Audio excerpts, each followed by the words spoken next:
everybody. Welcome to our monthly Facebook Live. We're so excited to be with you for the month of April. It's April 2nd, so it's early this month. I'm excited to introduce to you another amazing colleague of mine, Casey, who I totally enjoy working with. She's such a delight. Casey, do you want to tell everybody what you do for the Students Rebuild community? Thanks, Leonetta. Hi, I'm Casey. I help manage the database of our submissions and our registrations, as well as answering most questions and receiving most comments that come into our info@studentsrebuild.org inbox. So Casey is the beautiful face behind the emails that you get when you email us at info@, and she's amazing. So you probably noticed today we don't have art supplies in front of us, but we have these laptops because we're doing something a little different today. So why Casey is here in part is because we get a lot of questions. A lot of the same questions from you all. And we love answering your questions. Casey, with joy, responds to your emails and smiles while she does it. But we thought instead of making art today, we could answer some of the top questions that we get in info@. And definitely the number one question we get is, when is the challenge deadline? When is the challenge deadline? So our challenge ends June 8th, 2019, and that is World Oceans Day. So mark it on your calendar, and what that means is between now and June 8th, you can register for the challenge. You can submit once, you can submit twice, you can submit as many times as you like between now and that date. And all of your art submissions are going to be matched with funding. Woo-hoo. All right, Leonetta, my team and I made art.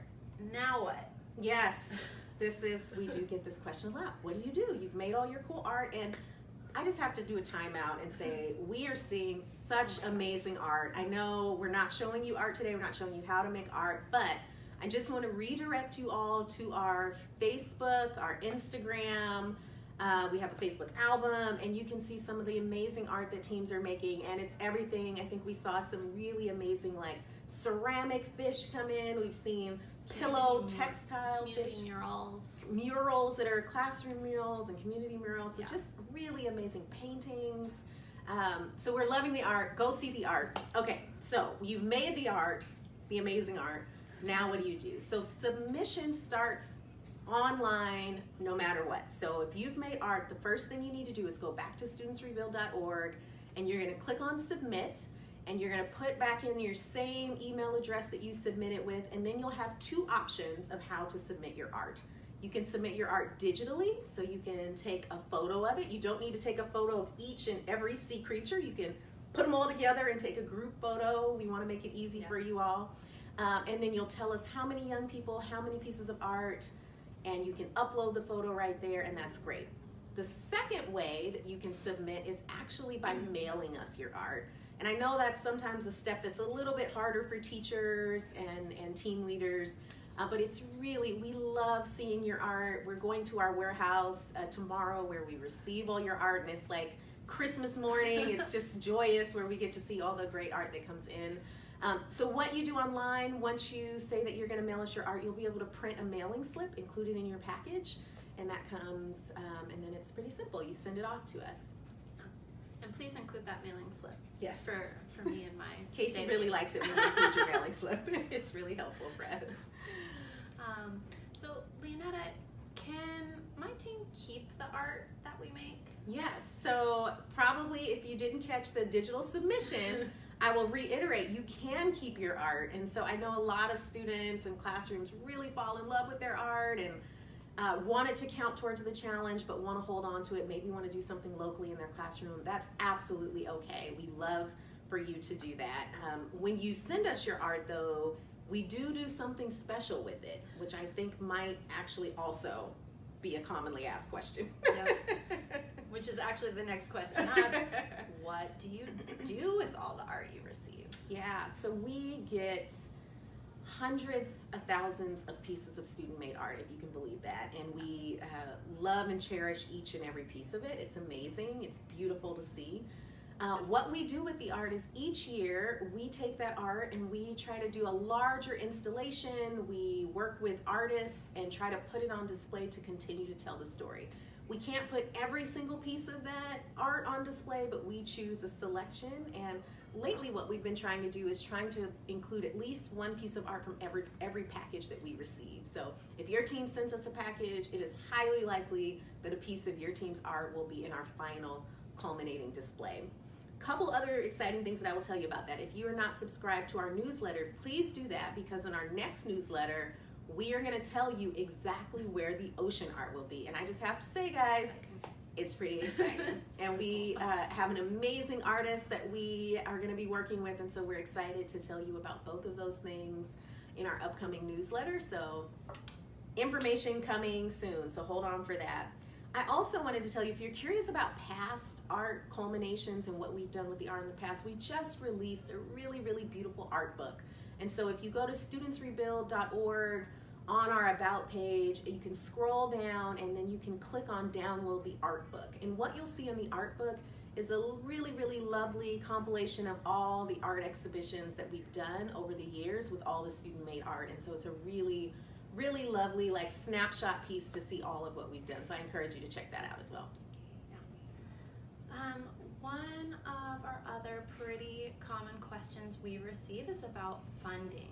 So where does the money come from for the challenge, and where is it going? Yeah, we do get this question a lot, right? People are wondering, like, where does this money come from? I make art, that money gets somehow falls out the sky. Well, kind of that way. It's really lovely. We are generously supported by the Bezos Family Foundation, who matches each piece of art that you make with a generous donation that goes towards organizations that we identify. And this year, through the Ocean Challenge, we're funding 10 really amazing organizations. The largest one is the Nature Conservancy in the Bahamas and the Dominican Republic. They're doing some amazing work.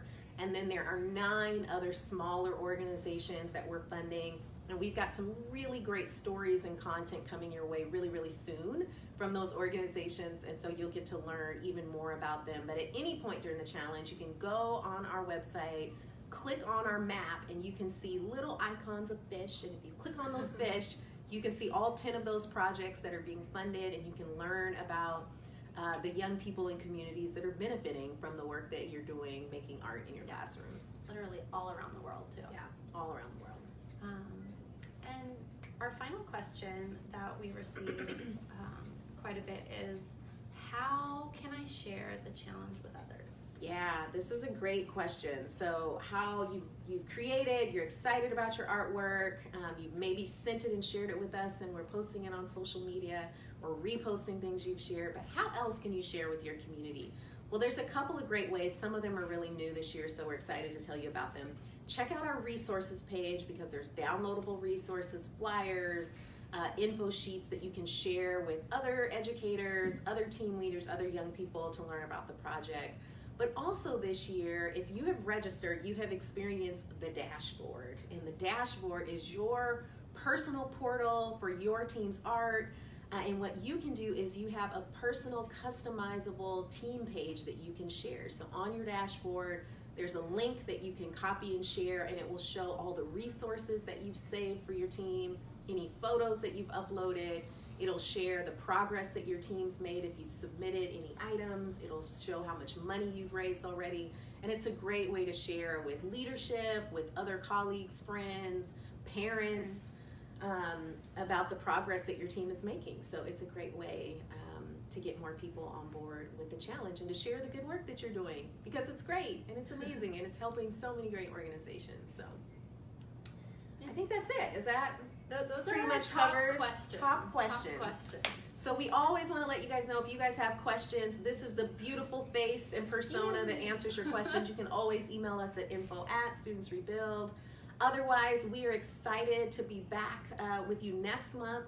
We also want to remind you that we are right now running our spring campaign. And what that means, this is so amazing, that for every sea creature, not only is it $2, but it is $4 for every sea creature between now and Earth Day, April 22nd. So if your classroom has made art and you're just kind of waiting to submit it now, because it's going to count for double.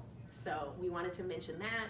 If you're on social media, there's some other great ways you can get involved and post about things that you're doing for the ocean on social media, which will also generate some support. So check out our posts on social media.